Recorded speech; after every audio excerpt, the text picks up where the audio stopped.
So many of us, consciously or subconsciously, have learned to shame, blame, and guilt insulin, right? We think the goal of life is to avoid producing insulin.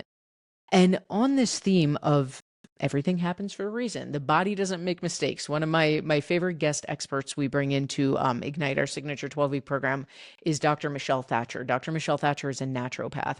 And one of the first statements that she and I ever bonded on over was the body doesn't make mistakes. If it's doing something we don't want it to do, our job is to investigate and figure out why. And that concept is true here. If insulin was the enemy, why would our body produce it every time we eat?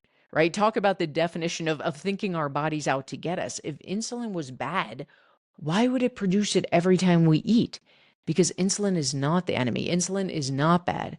What we need, once again, is to understand, to get an education in its role so we can flow with it instead of fighting against it.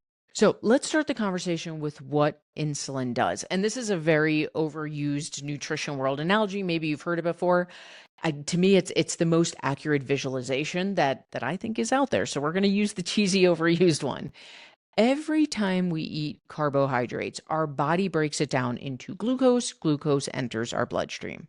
Now, we don't want high levels of glucose in our bloodstream. What we want is to be using that glucose for energy. That's where insulin comes in. Insulin, here's the cheesy overused analogy, is the key. So it goes up to our cells. Insulin is the key that unlocks those cells. Glucose goes into our cells. Our body can use them as energy. That's a good thing because insulin's job is essentially to move fuel where it belongs, out of our bloodstream into our cells. If we flip that, here's what would happen if we didn't have insulin, right? If we were stuck in the mindset that insulin is a bad thing, it's something I want to avoid. If we didn't have insulin, number one, we would have glucose floating around in our blood all the time, which means our cells could not get the energy that they need. We'd be walking around with high levels of blood sugar all the time, and our body could not function properly.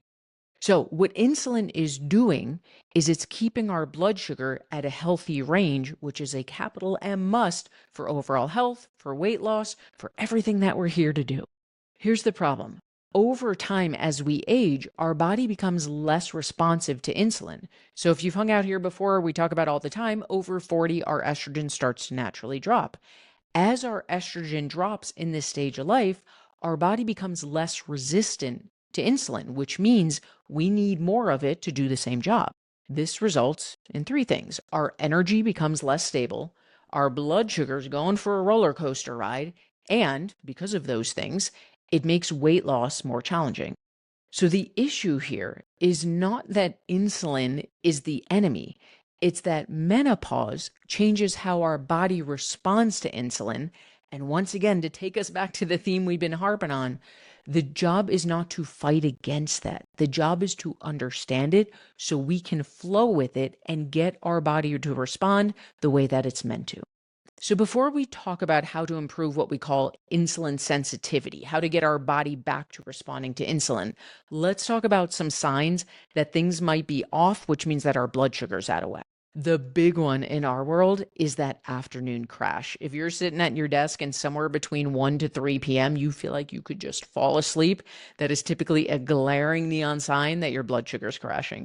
Cravings and or snacking is another huge one. If you're noticing cravings that never used to be there before, and or right after a meal you start feeling snacky again, that could be a glaring neon sign that there's some blood sugar issues going on. And maybe the most obvious one, if you're feeling shaky in between meals, that means your blood sugar has dropped and we need to get some food in you. So let's do a little check for understanding, and then we're going to talk about what to do about it. Insulin is not the enemy. What's happening over 40 is as our estrogen drops, our body's sensitivity to insulin changes, meaning if its job is to be the key, right? It goes to our cells, it unlocks the cells, and that glucose gets out of our bloodstream, goes into our cells so it can use it for energy. What's happening is, so to speak, the key gets rusty, right? Instead of putting it in the lock and unlocking it, we got to jiggle it around and use both hands before the lock is opening. So how can we start to improve what we call our body's insulin sensitivity? Meaning, how can we get our body to respond better so that insulin can do the job it's meant to do? I'm going to start with some quick hit ones, and I'm going to put quick hit in air quotes because if you've hung out here, you know we do not make major life overhauls. It's about baby steps and momentum. But I'm saying quick hits because I want to have a deeper conversation about the biggest one of these. Real quickly, if you are loving my content, I want to invite you to apply for a free one-to-one strategy session with my incredible all-female team. On your session, we'll talk about where you are, where you want to be, a game plan to bridge that gap, and see if one-to-one coaching is a fit. You can use the link below to access the 2-minute application, and we'll see you on your session. So quick hits would include increasing protein intake, right? And again, the reason that we talk about baby steps and momentum is 97-98% of women who come to us are not eating anywhere near enough protein. What we are not going to do is say, suck it up, buttercup, go quadruple your protein intake. You will be chugging protein shakes till you're nauseous. It's not going to work. So yes, baby steps and momentum to slowly increase that protein.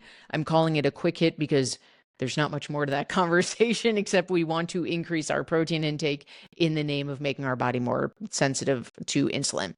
Number 2, similar conversation, fiber. Most women average around 7 to 9 grams of fiber. Where we really want to be is about 25 to 30 grams of fiber.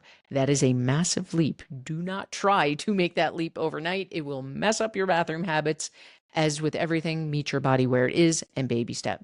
But getting more protein in, getting more fiber in are both going to be powerhouses when it comes to increasing this insulin sensitivity. Couple other quote unquote quick hits. Number 1, we have to stop fearing carbs. Ironically, the first thing most people do when they think that insulin is the demon here is we cut out carbs, and it's taking a 6-inch hole and it's making the problem worse. If we are to agree, which I hope we are because it's science, that our body needs fiber, guess what fiber is? It is a carb. Yes, we can focus on the types of carbs we're eating, right? With carbs, there's 2 types. There's simple carbs. The theme is sugar. And there's complex carbs. Guess what the theme is? Fiber. So we want to focus on those more complex carbs the majority of the time while still allowing for the more fun, simple carbs now and then. So we get away from diet culture. We don't cave, binge, go down the rabbit hole. And if you want to balance your blood sugar, if we want to become more insulin sensitive, which we do, we need our complex carbs. One of my favorite quick hits is go for a walk after meals. It is so simple. You don't have to put your gym shoes on. You don't have to go break a sweat. When you eat a meal, go for a 10-minute walk because that is a powerhouse for balancing blood sugar.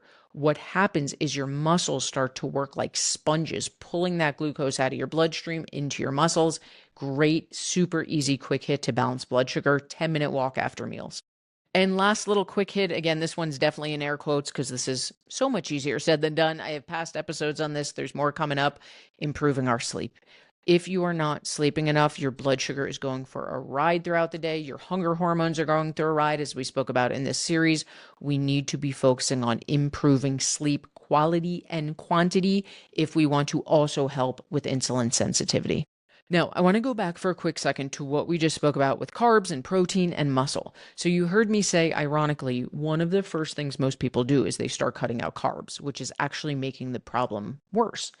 One of the best solutions to improving insulin sensitivity is not about cutting out food groups. It's about building muscle. Muscle is one of the biggest stores for glucose. So the stronger and the healthier that our muscles are, the more stable our body can keep blood sugar. We talk a lot here about the more lean muscle mass in our body, the faster our metabolism runs.